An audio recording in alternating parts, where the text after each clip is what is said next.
Agonista, antagonista. El Parkinson es una enfermedad,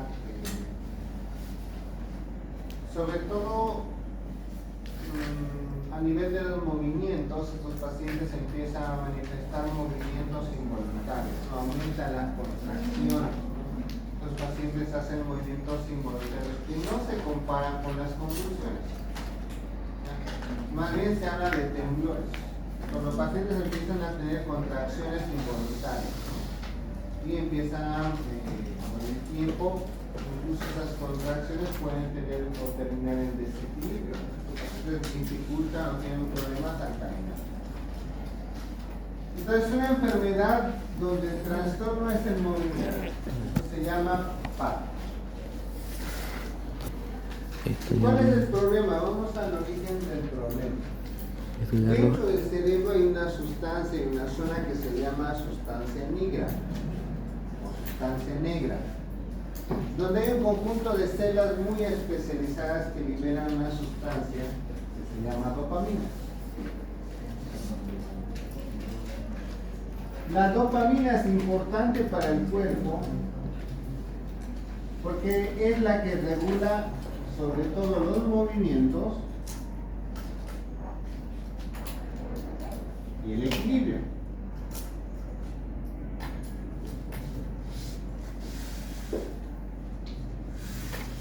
¿En qué consiste? Todo inicia por una hormona, una sustancia, un aminoácido que se llama tirosina. La tirosina es una molécula importante, ya se imaginarán dónde inicia, ¿no? Y es precursora de muchos neurotransmisores. Hay muchos neurotransmisores. Y una de ellas es la dopamina. Entonces, cuando llega al sistema o a la sustancia negra, lo que es la tirosina, se metaboliza y se transforma en una molécula que se llama L-dopa.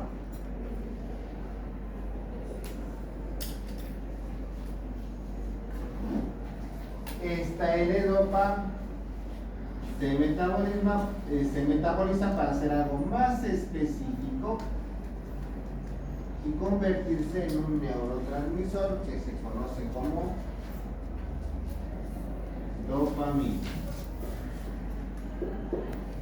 Para que la dopamina regula un neurotransmisor del movimiento y del equilibrio.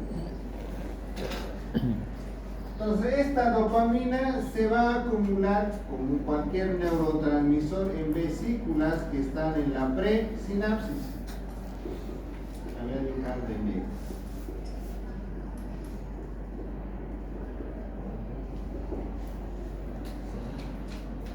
¿Ya? Ojo, por si acaso la dopamina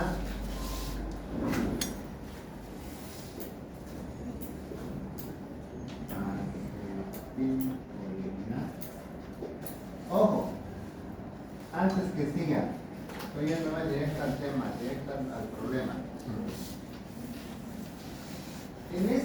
Para el movimiento existen dos neurotransmisores. Uno se llama acetilcolina y el otro se llama dopamina. La acetilcolina es el agonista, es el que inicia el movimiento, y el que inhibe es la dopamina. ¿Ya? Entonces, para los movimientos lo que se necesita es la acetilcolina, ¿no? Y la que inhibe es la dopamina.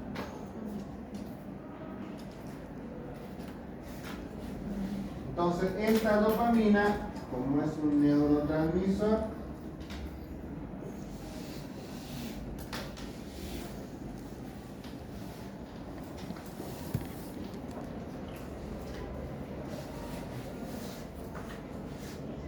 necesita ser estimulada para ser liberada, ¿sí o no?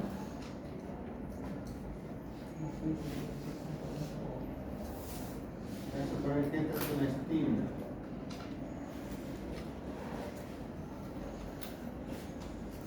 ¿Cómo se inicia el estímulo? Por la apertura de qué canales? Canales de Sodio. sodio. Aquí se abrió el canal del sodio. Cuando llega acá a la parte más distal de la sinapsis, ¿qué canal se tiene que abrir para liberar las vesículas? Calcio. Calcio. Aquí se abren los canales de calcio. Cuando llegan a las vesículas, la vesícula es liberada al espacio sináptico. ¿No? Y esta dopamina empieza a acumularse en el espacio sináptico. Y del otro lado hay un receptor.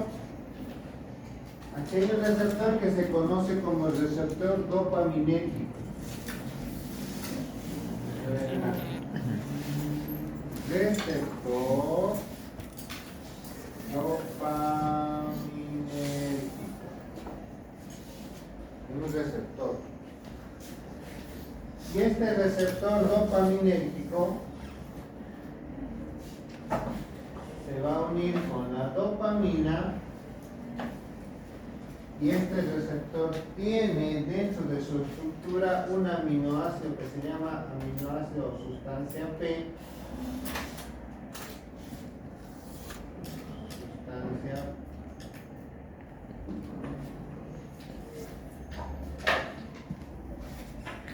Un aminoácido que es una sustancia. Acá. Como un candadito que se abre, ¿no? Es un aminoácido que se llama sustancia G.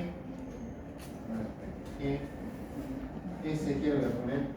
Y esta sustancia G hace que se abran los canales de sodio. Esto permite que el movimiento, en este caso el estímulo, vaya de una neurona a otra neurona. Cuando cumple su función, automáticamente este neurotransmisor que se llama dopamina tiene su receptor que se llama autorreceptor.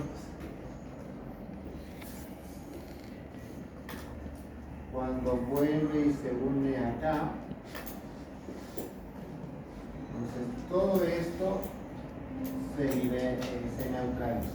Como si ella sola dijera: tengo muchos neurotransmisores, hasta ahí no hay, no me liberen más. ¿No? Y aparte tiene otro neuroreceptor, acá voy a poner, que es un receptor de autorreabsorción o reabsorción. ¿Qué significa eso? Que cuando ya está lleno, viene la dopamina, se introduce y nuevamente vuelve a subir. Viene para acá, se introduce por ese receptor de reabsorción y se vuelve a acumular o almacenar en la vesícula. ¿No? Y eso es una cadena. ¿Qué pasa en el Parkinson? No hay dopamina. O empieza a reducir la producción de dopamina. Entonces, cualquier enfermedad que necrose, disminuye, inflame sobre todo esas células o las células de la sustancia nigra, va a empezar a disminuir la dopamina. Entonces el Parkinson es una enfermedad donde disminuye ese neurotransmisor que se llama dopamina.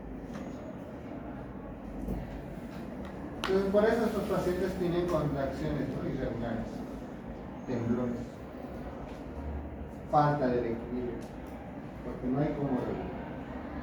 Segundo, ya cuando veamos el tratamiento, por ejemplo, a la falta de dopamina va a empezar a aumentar la acetilcolina y estos empiezan a temblar. Hay una hiperexcitación. Por todo el tiempo están haciendo algo, hacen reposo y empiezan a temblar. Y eso les duele, por si produce dolor, molestia.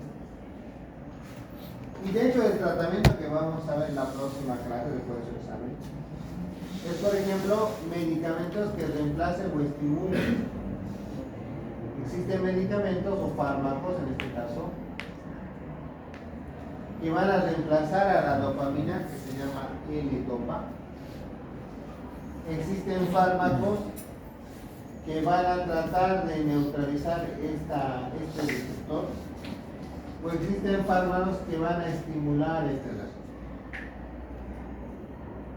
a falta de dopamina. Entonces, si yo les pregunto en su examen, ¿la enfermedad del Parkinson se debe a la ausencia o a la falta de qué tipo de neurotransmisor? Me dirán Dopamina. dopamina. ¿No? Entonces,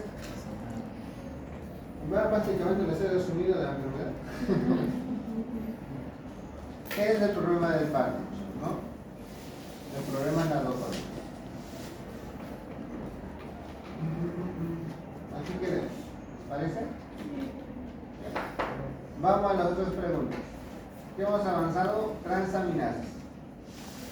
De las transaminasas yo necesito que ustedes vuelvan a repasar cuándo se eleva la TGP, cuándo se eleva la TGO.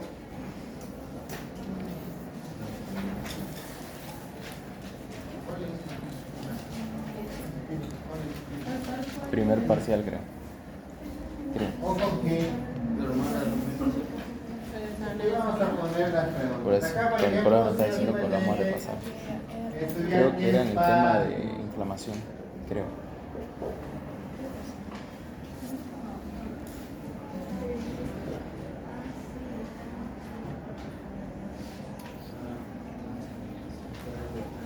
De las transaminasas,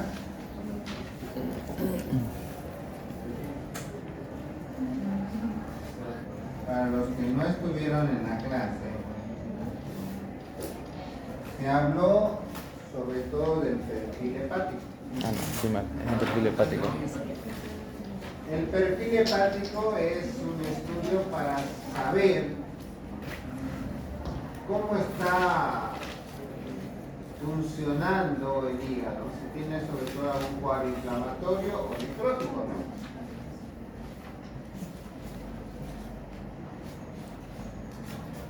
Entonces hemos hablado de estos dos, ¿no? Con otro nombre, alaninotransferasa y aspartato transferasa. Tienen que leer cuál de los dos, o sea, qué diferencia hay de uno y otro. ¿Cuándo se eleva uno y cuándo se eleva el otro? Hemos hablado, ¿no? Que uno se eleva cuando hay inflamación y el otro se eleva cuando hay necrosis. Hemos hablado de las bilirrubinas. ¿No? Les he explicado de dónde vienen las bilirrubinas y cómo se metaboliza hasta llegar a lo que es la bilis, ¿no? Formar parte de la bilis. Hemos hablado de las bilirrubinas que son directas y la indirecta, ¿no? Bilirrubina directa o indirecta. También conocidos como conjugada y No conjugada. no conjugada. Incluso hemos hablado de ejemplos cuando se sospecha. Para repasar eso. He hecho mención que hay otra proteína que se llama TGG. Van a averiguar para qué es la TGG. LDH. Lactato deshidrogenasa. ¿No? Eso forma parte del perfil hepático.